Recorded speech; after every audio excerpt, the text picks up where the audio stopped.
much to unpack. Yes, so much and you missed it like 30 seconds ago. We were sitting here like just still reading more. We're like, and this happened and that happened. Sipping on the tea, what spilling about the this? tea, all of it. Some things that we haven't discussed yet. There's so many layers. Yeah, so I want to jump to a few things here. Harry clarified the reason why he stepped away was not only due to the media's treatment of Meghan, but also because the royal family offered no support when they asked for it, including security.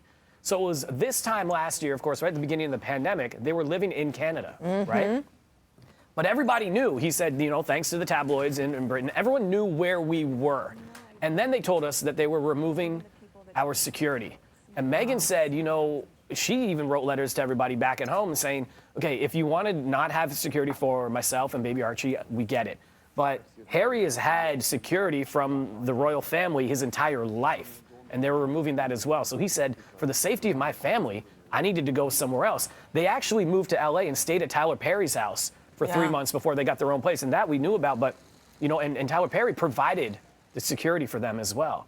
So that's part of like some of the things that we were finding out if we didn't know some of that from before. They were never more targeted or exposed, and yet here they were on their own, literally. And Meghan was saying pre-pandemic, she was living in a pandemic way, holed up, all by herself, because they were saying headlines are too saturated with your face. You gotta hide. So she wasn't even allowed to step out. Yeah, she said, you know, I'd been outside 2 times in 4 months. Yeah. And they said that I was too saturated. I was in the headline. She goes, I haven't left the house. Yeah. What do you want me to do? Or the cottage? You know, another thing, Oprah did ask about Princess Diana, you know, Harry's mom, and said, you know, what would she feel about your exit from royal life? And Harry said, I think, quote, I think she would feel very angry with how this has panned out and very sad, but ultimately all she'd ever want is for us to be happy. And so, speaking of happy, a beautiful note that they shared was on their nuptials. We saw the pomp, the circumstance, 2 billion people tuning in for their wedding day. They actually had a private ceremony days before. Yeah, they said they wanted to get married before the TV aspect of it. So 3 days before, they had their moment to mark their union, when they said the ceremony was more a spectacle for the world. Which is beautiful. They have their own vows. Yeah. And they had their own tender moment before the world shared in it. There's a lot. There's, you know, there's so much. They have a baby girl on the way, as we mentioned, so Archie's going to get a little sister. Your heart breaks for this whole thing. Any way you slice it. The fact that he's estranged from Prince Charles, the fact that he has space from William. Here they are having another baby. Are they going to get to see their cousins? Are they going to get to see grandfather? It's so hard. You know, the one thing, and you're right, and you know, you're talking about Charles and you know, with William, I'm thinking about his brother and his dad, and just that relationship and how it's so fractured in that, you know. And he said that he felt trapped, and Oprah was like, wait, you're a prince, literally a prince. You grew up with privilege, you had all this around you, but you felt trapped? He goes, I didn't know it. I didn't know it. So, you know, we also asked, do you think that Meghan saved you?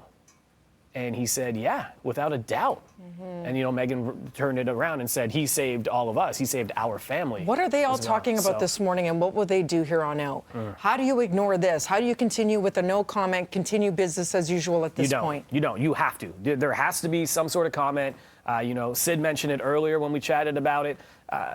You got to get something from Charles. You have to get something from the Queen. The Queen and Harry says the Queen and him, they have never spoken as much as they had over the last year. And their relationship is very strong, according to Harry. So time for some accountability and transparency. Yeah, we're going to get more. Kinsey Schofield's going to join us. She's a royal commentator as well at 8:30. We don't have much time left, so I want to get through this. There was award shows last night. Apparently. Right? Critics' Choice Awards. Nomadland, shouts to Chloe Zhao, who won Best Director as well. Nomadland winning 4 awards, including Best Picture. I got to see this. Best Adapted Screenplay and Best Cinematography as well. These, of course, awards came, unfortunately, after the death of the film's production and sound mixer. And Michael Wolf Snyder and Chloe Zhao paid tribute to him in her Best Director speech as well. TV side of things, speaking of the Royals, The Crown dominated the Critics' Choice Awards. Drama series, and then Gillian Anderson, Josh O'Connor, Emma Corrin, all winning for their performances in that series. Whoever hasn't watched it, they will now, D. With all this news. Ted Lasso. Renewed interest. Won 3 awards. They were all nominated for Best Comedy Series, Best Supporting Actress. Hannah Waddingham, that you're seeing there in the scene with... Oh, no, that's Jason? not Hannah. Sorry, excuse me. I only saw that for a quick second. She won Best Supporting Actress and Best Actor, of course, Jason Sudeikis for this one as well. He wore another hoodie.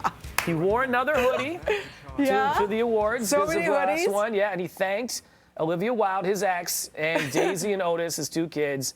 I quoted Olivia saying, "You and Brendan and Joe like doing that so much, you should do it as a TV or movie," and she was right. That's nice. She told him to kind of pursue his passion when it came to that Ted Lasso character, and That's Dildo nice. did, and See? everyone loves it. For the sake of their family, they're showing cohesiveness and love. And then she tweeted out, congratulations to Jason and the entire Ted Lasso family on That's that. nice. So happy for you guys. Hope that means we all keep wearing hoodies when these ceremonies are happening in person next year, which is pretty Guess awesome. what? Sid's ready. Sid's ready for it, baby. He has as many hoodies as you do kicks. Oh, I told you, 2020 is hoodie season. I've been trying to wear more hoodies. Yeah. Unless you're Nicole, then it's wetsuit season. Oh. It's wetsuits. Oh, there look it at is. There it is.